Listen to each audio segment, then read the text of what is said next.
Perfect morning, perfect afternoon, perfect evening. I welcome you all to the platform of Sound of Light. Mo kí gbogbo wa, ìgbàládùra fún gbogbo wa. Wípé lórúkọ Jésù Kristi, ìmọ́lẹ̀ ayé wa kò ní wọ́ọ̀kùn. Ẹ ṣàmì, abẹ́bísí. What is our today's topic? Our today's topic is strange sand. Strange sand. Strange sand. So mo kó tó rí pé a lọ sí strange sand. Àwọn brother wa ní testimony. Wọ́n ní àwọn rí mi lójú oorun, mo gbàdúrà fáwọn ọmọ voice tí ó máa ń jáde, terranol voice jáde. But mo wá sọ nǹkan kan fáwọn lójú oorun wípé ìyàwó àwọn ló wà ń di ọ̀rọ̀ ayé wọn. Bẹ́ẹ̀ lójú oorun yẹn wọ́n tún wá rí ìyá àwọn. Ẹni pé gbà mí wà mo máa ń sọ.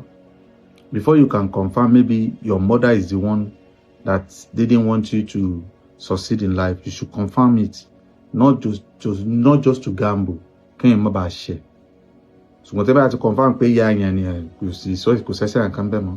Bẹ́ẹ̀ tó confirm tó kàn pé ìyẹn ò dáa. Ẹ jẹ́ ká gbọ́ testimony wọn. God bless you. Ìgbà tí mo wá sùn ní alẹ́ àná mọ́jú àárọ̀ yìí, mo tún wá lálàá pé mo rí yín ní ojú oorun. Ibẹ̀ yẹn Bragandi ibẹ̀ yẹn fẹ́ jọ abúlé ọ̀dọ̀ wa. So èmi dẹ̀ ti kúrò ńbẹ̀ ti pẹ́ bíi 6 years ago mo ti kúrò ńbẹ̀. Mo wá lálàá pé ẹ̀ ń sọ fún mi lójú oorun yẹn pé ìyàwó mi ní àṣírí ogun tó ń jà mí. Mo wá ní ìyàwó mi kẹ̀. Mo wá rí fèsì ẹnìkan tó jókòó síbi ẹ̀gbẹ́ yẹn pé ojúmọ́ mi mo rí, ojúmọ́ mi gan mo rí. So mo ṣáà sọ lójú àlá yẹn pé mo wá ní àkíní solution wá ní kí n má worry. Ẹ wá sọ àwọn ìfèdèfọ̀ bí àwọn àyà ìfèdèfọ̀ yẹn. Ẹ ṣáà sọ ní ojú oorun yẹn. Bẹ́ẹ̀ ṣe sọ tán. So èmi àti ìyàwó mi a wá kúrò ńbẹ̀ à ń lọ sí ibì kan. Bá a ṣe ń lọ, ẹnìkan wá pè lórí fóònù. Bóyá ó ti gbọ́ nǹkan tẹ́ sọ pé òun làṣírí ogun tó ń jà mí ni mi ì tí mọ̀. Èmi wà níwájú, so òun wà lẹ́yìn. So ẹni tá a fẹ́ lọ bá, ẹni yẹn wá ní ẹni tí ó tẹ̀lé ẹ bọ̀ ó ti padà wípé àwọn dẹ̀ fẹ́ gba nǹkan lọ́wọ́. Nǹkan yẹn bí kíní yẹn ṣe rí lójú oorun bí cocaine àbí nǹkan àlùmọ́nì kan ni ó wà lọ́wọ́ ẹ̀. So mo ṣáà padà sẹ́yìn, mo ní kó máa mo lọ gba kíní nǹkan yẹn lọ́wọ́ ẹ̀. Kíní yẹn dàbí magí báyìí, wọ́n sì ilẹ̀ méjì. Mo ṣáà mú fún ẹni yẹn. Ẹni yẹn wá kó owó tó pọ̀ gan fún mi. Owó yẹn pọ̀ gan.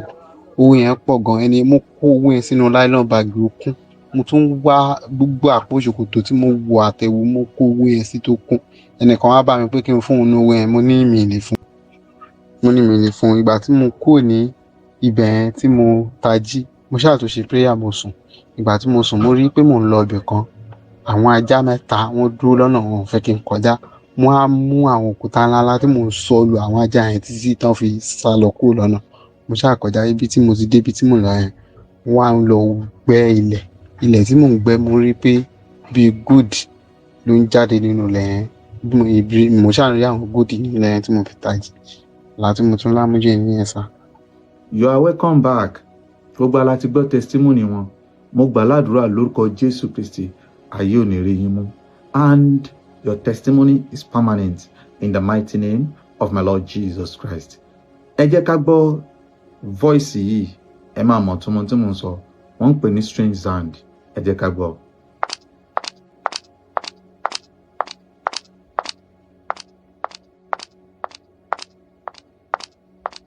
Mo rò bí gbogbo ala ti gbọ́ voice yẹn.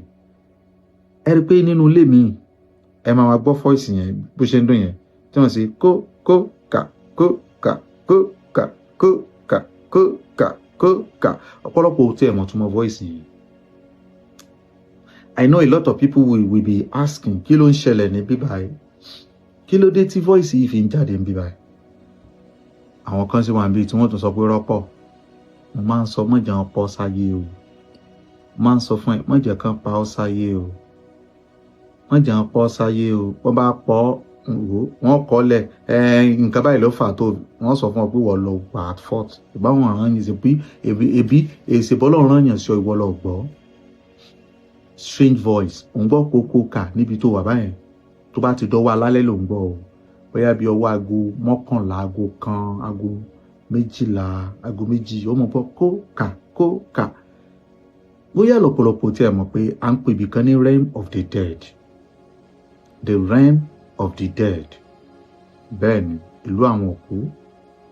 A sì ń pè ibì kan à ń pè ní market realm. Realm of the market. Ibi tán ti ń ta ọjà òkùnkùn. Ṣùgbọ́n ṣé rí all these places náà máa ń ní ọ̀nà tá máa ń gbà kọjá. All these places tí mo mention náà ní ọ̀nà tá ń gbà kọjá. Ṣé mọ̀ pé aeroplane bá gbé aeroplane tó ṣe lójú afẹ́fẹ́ tí ń lọ, àwọn èèyàn tá a wà nílẹ̀ bí a lè mọ̀ pé ọ̀nà àmọ̀sọpọ̀ ọ̀nà wo sọ́nà wà lójú òfurufú ni. Bẹ́ẹ̀ náà ni in tí ó ń ṣẹlẹ̀ tó ń gbọ́ kókó ka yẹn. Listen attentively.